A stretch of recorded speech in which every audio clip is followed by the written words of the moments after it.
up is going to be, let's go, David. Get up here, man. Let's go. Let's go. I'm looking forward to hearing this.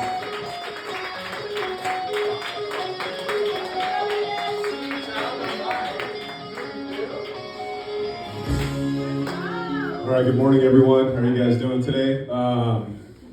Just want to thank Pastor Tom, for the internship. I want to thank our senior pastor, Pastor Jurgen. I want to thank and honor God, Father God, for everything. I mean, He's so beautiful. In Proverbs 3:5, it says, trust in the Lord with all of your heart and lean not into your own understanding.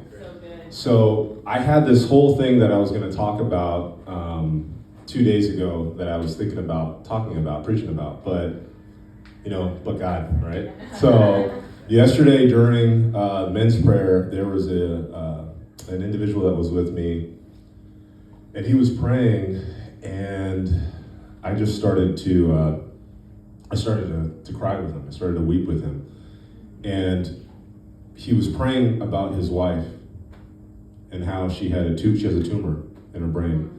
And he was praying to Father God and saying, please give extra life for her. I've been married with her for 30-something years, and I don't want to lose her. And I just want a couple more years with my wife. And I started to weep with him. And it brought back all the times that I was on my knees and I was crying and I was weeping, weeping for Father God to be in my life and to help me out. Before I was 18, I went to 14 different funerals. Like before I was 18, of close people. My first funeral was when I was 5. I saw my great-grandfather die on the deathbed. And I saw things as a 5-year-old that I probably shouldn't have seen. And I always asked the question, why? I was like, why isn't my biological father in my life? Why do I have to go to this many schools? Why am I mixed and no one's accepting me on both races, in Filipino, culture and the black culture? No one's accepting me. Why do I have to go through all this? Why? But then being 40 and standing here, understanding that the positioning and the strength that he was trying to guide me through stuff, and understanding that he was there for me every single one of those times where I thought I was alone or I thought I was going through turmoil alone. Like, it was so empowering because I wasn't in a good headspace in my past, in my life. I mean, suicidal tendencies, attempts. I was a kid. I used to rob people at gunpoint in Barrio Logan. I mean, I was raised in a gang environment, being blown up, losing my best friend. And I lost my best friend, and understanding that there's definitely a higher, there's definitely a God, because I remember my best friend, Timothy Michael Smith, April 7th, that's when he passed away. He took my mission that day. That day I was tired. I said, hey man, I don't know if I can clear routes. He's like, let me talk to my platoon sergeant. Let's see if we can get our day shift.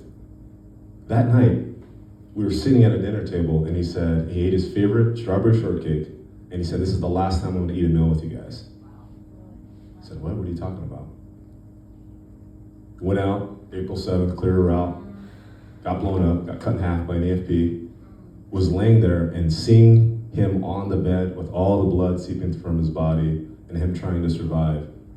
I understood at that moment selfless service and sacrifice. I understood, wow, there's, and then I had survivor's guilt for many years.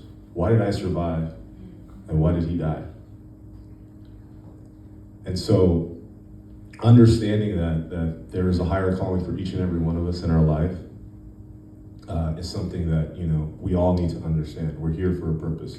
We're here in this exact moment for a purpose, to be shepherds of the church, like Pastor Tom was talking about, and to affect people around us so we can bring them to the house and have them saved.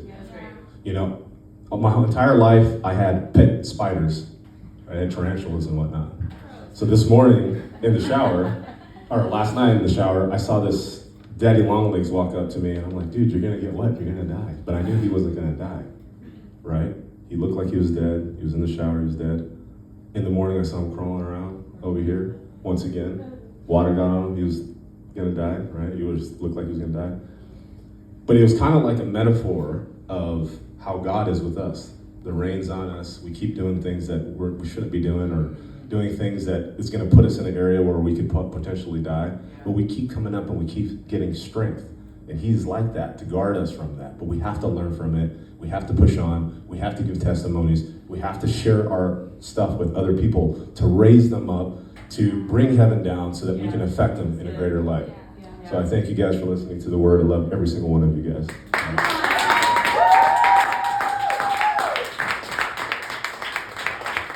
Good job, man. I'm glad you're here, David. You're in the right place, buddy. That's awesome, man. Great job. Great job. All right.